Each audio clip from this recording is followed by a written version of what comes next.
নমস্কাৰ বন্ধুসকল, আপোনালোকক পুনৰ এটা ইনফৰ্মেটিভ ভিডিঅ'লৈ স্বাগতম জনাইছোঁ। এই ভিডিঅ'টোত আমি আজি ৰিড আপ টু ক্লাছ 8ৰ আপোনালোকৰ কাট অফ কিমান যাব ফাইনেল মেৰিট লিষ্টত সেই সন্দৰ্ভত আমি আলোচনা কৰিম। গতিকে আপোনালোকে ভিডিঅ'টো সম্পূৰ্ণকৈ চাই থাকিব। যোৱা এটা ভিডিঅ'ত মই আপোনালোকক ক্লাছ 10 লেভেলত কিমান কাট অফ যাব পাৰে সেই সন্দৰ্ভত আপোনালোকক কৈছিলোঁ সেই ভিডিঅ'টোত। আৰু তাত কেইজনমান জ্ঞানী লোকে আহি পেলাই কমেণ্ট কৰিছিলে যে আপুনি কেনেকৈ গম পায় এইটো কাট অফ, কেনেকৈ আপুনি গম পালে যে ইমানকৈ কাট অফ হ'ব বুলি, মাৰ্কছ কোনো পোৱাই নাই বৰ্তমানলৈকে, আপুনি কেনেকৈ কাট অফ দিব পাৰে, এনেধৰণে বিতৰ্ক কৰিবলৈ চেষ্টা কৰিছিলে। আৰু মই এইখিনিতে কৈ দিব বিচাৰোঁ যে তেওঁলোককে নহয় আপোনালোকক সকলোকে ক'ব বিচাৰোঁ যে এইটো মই এটা সম্ভাৱনীয় কাট অফহে দিছোঁ আপোনালোকক, ঠিক আছে। আপোনালোকেও যদি ভালদৰে বিবেচনা কৰি চায় তেনেহ'লে মই যোনটো কাট অফ দিছোঁ সেই কাট অফটোৱে আপোনালোকেও নিশ্চয় পাব।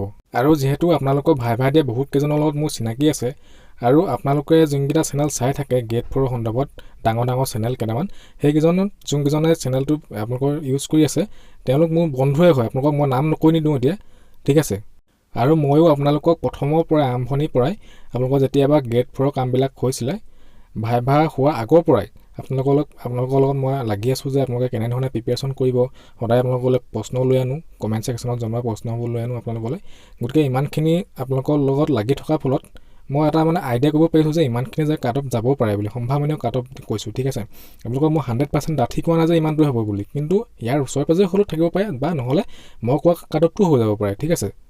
আকৌ এজনে কৈছে যে মোক বোলে মই হেনো বোলে চিফ ছেক্ৰেটাৰী হেনো ইয়াৰ ADRE আছাম ডাইৰেক্ট ৰিক্ৰুটমেণ্টৰ মই চিফ ছেক্ৰেটাৰী, এনেধৰণৰ কিছুমান কি ক'ম আৰু এনেধৰণৰ কমেণ্ট কিছুমান কৰিছে। গতিকে কৰক তেওঁলোকে কৰা কাম কৰি থকা। আপোনালোকৰ বহুতে মোক যিহেতু ৰিকুৱেষ্ট কৰি আছিলে, মই সেইকাৰণে আজি ভিডিঅ'টো লৈ আনিছোঁ।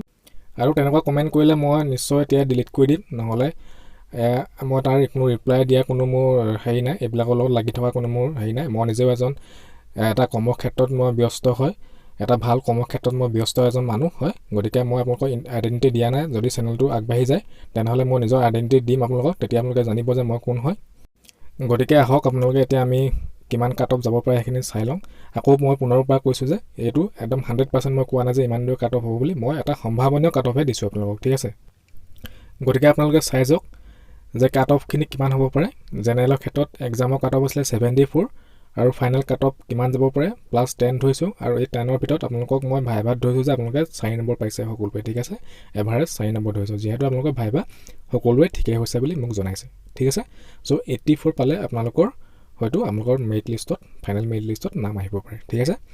চ' জেনেৰেলৰ ওমেনৰ ক্ষেত্ৰত এক্সামৰ কাট অফ গৈছিলে 61, তাৰপিছত আকৌ আপোনালোকৰ ফাইনেল কাট অফ যাব পাৰে 70, অৰ্থাৎ আপোনালোকৰ 9 মাৰ্কছ আপোনালোকৰ বৃদ্ধি হ'ব। তাৰপিছত আকৌ SCৰ ক্ষেত্ৰত আপোনালোকৰ 63 এক্সামৰ কাট অফ গৈছিলে, তাৰপিছত আকৌ আপোনালোকৰ যাব 71 ফাইনেল কাট অফ +8 মাৰ্কছ আপোনালোকে বৃদ্ধি হ'ব। গতিকে আৰু SC ওমেনৰ ক্ষেত্ৰত 54 গৈছিলে এক্সামত, আৰু আপোনালোকৰ ফাইনেল কাট অফ হয়তো 7 যাব পাৰে, 7 মাৰ্কছ আপোনালোকৰ বেছি যাব পাৰে। গতিকে 61 হ'বগৈ।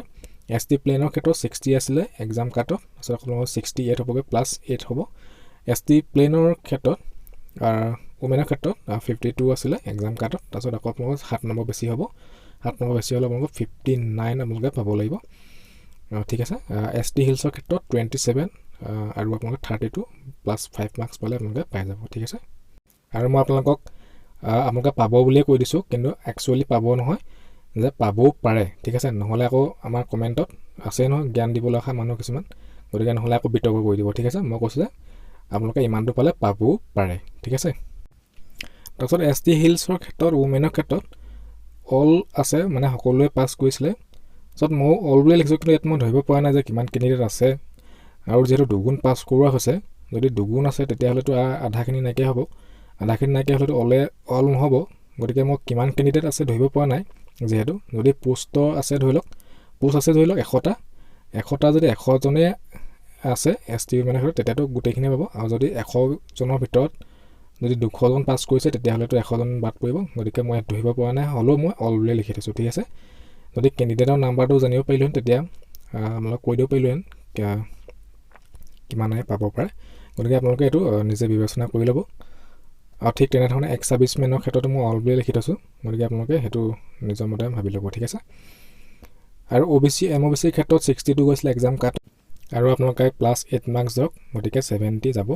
OBC আৰু MOBC ক্ষেত্ৰত অলপ ইফাল সিফাল হ'বও পাৰে অলপ, ঠিক আছে, কাৰণ OBC MOBC কেণ্ডিডেট যথেষ্টখিনি থাকে, গতিকে অলপ ইফাল সিফাল হ'ব পাৰে, গতিকে আপোনালোকে ইমানখিনি ধৰিব পাৰে। তাৰপিছত ওমেনৰ ক্ষেত্ৰত OBC আৰু MOBC ওমেনৰ ক্ষেত্ৰত 53 গৈছিলে এক্সাম কাট অফ, তাৰপিছত আপোনালোকৰ 6 নম্বৰ বাঢ়িব 59 আপোনালোকে পাব লাগিব, আৰু তাৰপিছত EWSৰ ক্ষেত্ৰত 57 গৈছিলে এক্সাম কাট অফ, তাৰপিছত আপোনালোকৰ +8 মাৰ্কছ বেছিকৈ পালে, আপোনালোকে 65 পালে, আপোনালোকে ছেফ জোনত আছে বুলি ধৰি ল'ব।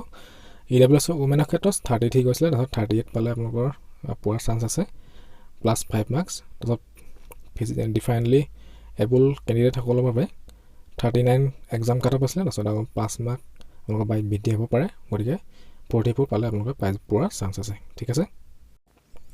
গতিকে মই ইমানখিনি আপোনালোকক কাট অফ জনালোঁ, গতিকে এইখিনি সম্ভাৱনীয় কাট অফ, আৰু মই কাট অফখিনি অলপ কমকৈ ধৰিছোঁ, কিয়নো আপোনালোকৰ অভাৰলেপিং যিমানখিনি হৈছে বা এবচেণ্ট কেণ্ডিডেট যিমান আছে সেইখিনি চালি জাৰি চাই মানে আপোনালোকৰ 8 পাছত কাট অফটো অলপ কমে যাব বুলি ভাবিছোঁ মই, গতিকে আপোনালোকে সেইমতে বিবেচনা কৰি ল'ব, আৰু যদি আপোনালোকে কিবা সুধিব লগা কথা আছে তেতিয়া মোক কমেণ্টত জনাব। গতিকে আজিলৈ ভিডিঅ'টো ইমানখিনি কথা আছিলে, চ' থেংক ইউ।